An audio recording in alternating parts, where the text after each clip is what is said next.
Assalamualaikum warahmatullahi wabarakatuh. Apa kabar pemirsa? Untuk hari ini berjumpa lagi bersama saya Rizkan Syaira dalam program kita yaitu e-learning plus.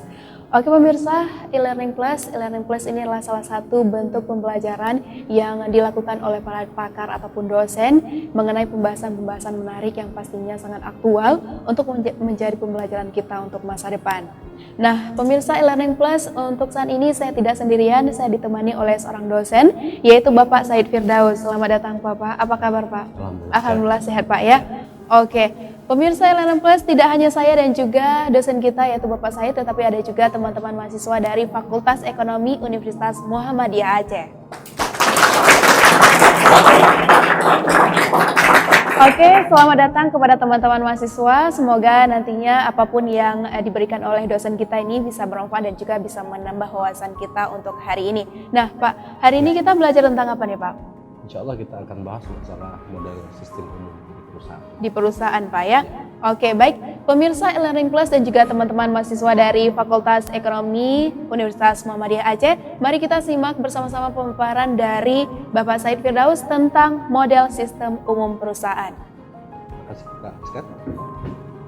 Bismillahirrahmanirrahim. Assalamualaikum warahmatullahi wabarakatuh.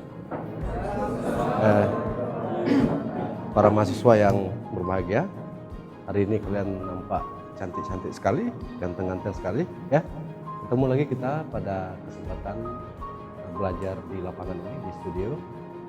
Juga kita mulai dengan e-learning plus. Hari ini kita coba membahas masalah model sistem umum yang berlaku di perusahaan. Nah, bicara model itu adalah sesuatu yang bagaimana kita menyederhanakan sebuah permasalahan. Banyak permasalahan yang muncul dalam perusahaan. Jadi dengan menggunakan model, cara kita menyelesaikannya lebih mudah dan lebih sederhana. Ada dua model yang biasa dilakukan dalam perusahaan. Yang pertama sekali model umum yang lebih terbuka, di mana memang ada sistemnya, sesuatu yang masuk, kita proses, dan ada yang kita keluarkan. 4 sumber daya fisik yang ada di perusahaan, uang, orang, material, dan mesin, itu sama-sama semuanya berasal dari luar perusahaan. Ya, uang dari pelanggan masuk ke perusahaan kita proses untuk membayar gaji, operasional, bahan baku, dan sebagainya. Pada saat yang bersamaan mereka juga uang tersebut keluar. Manusia dalam perusahaan kita juga berawal dari lingkungan, ya, dari masyarakat masuk ke perusahaan kita pekerjakan dia setahun, 2 tahun, 30 tahun, terus dia juga pensiun, keluar lagi. Begitu juga dengan mesin, begitu juga dengan material, ya. Nah, namun demikian dalam proses sistem terbuka ini semuanya susah dikontrol. Karena kenapa? Yang namanya terbuka mudah masuk dan mudah keluar. Apabila perusahaan kita menggunakan model sistem terbuka ini secara keseluruhan, ini akan bisa berakibat pada tidak terkendalinya proses keluar masuknya dari sebuah sumber fisik tadi. Nah, oleh sebab itu ada model lain yang perlu kita kembangkan, yaitu dengan model sistem yang lebih tertutup, ya. Kenapa demikian? Karena memang pada saat model tertutup ini kita bisa lakukan, ada konsep yang namanya mekanisme pengendalian, ya. Arus sumber daya fisik tadi pada saat masuk ke dalam perusahaan harus melalui sistem pengendalian yang namanya umpan balik. Nah, pada saat pengendalian kita tahu berapa kebutuhan bahan baku kita pada bulan ini. Oleh sebab itu kita tahu dengan model kapasitas mesin yang kita siapkan, dan kita juga paham berapa orang yang kita butuh dalam memproses bahan baku tersebut. Nah, sebelumnya juga kita tahu kalau dia menjadi bahan jadi, seberapa pasar yang bisa menerima bahan jadi yang kita punya. Kenapa bisa kita lakukan itu? Dengan kita bisa mengendalikan sistem yang ada dalam perusahaan kita. Nah, memang tidak semua orang itu mampu mengendalikan hal-hal yang bersifat eksternal.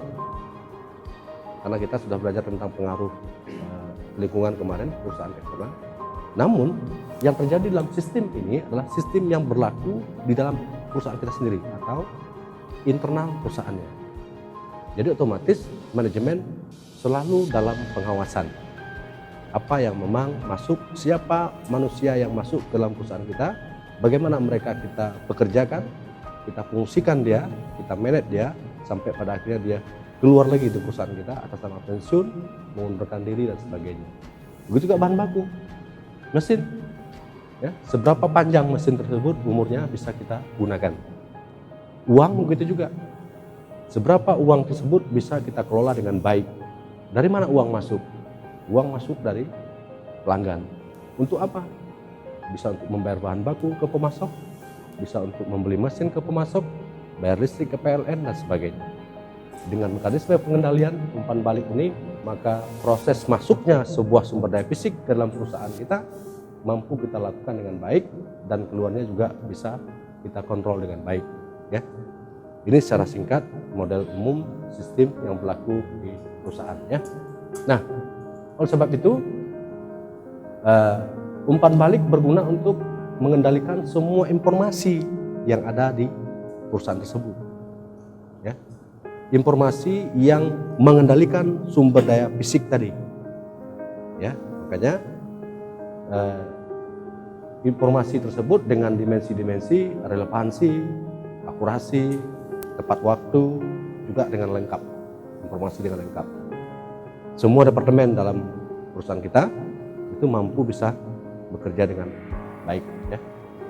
Nah, contoh sebuah laporan penjualan jenis produk-produk yang laris. Laporan itu jadi menarik bagi manajer untuk diketahui mengapa jenis-jenis produk tersebut bisa laris. Ya, ada laporan informasi. Nah, setelah diketahui sebab, maka manajer akan menggunakan temuannya untuk diterapkan pada jenis produk yang lain. Artinya ini bisa bermanfaat untuk kepentingan pemanfaatan bagi produk yang lain.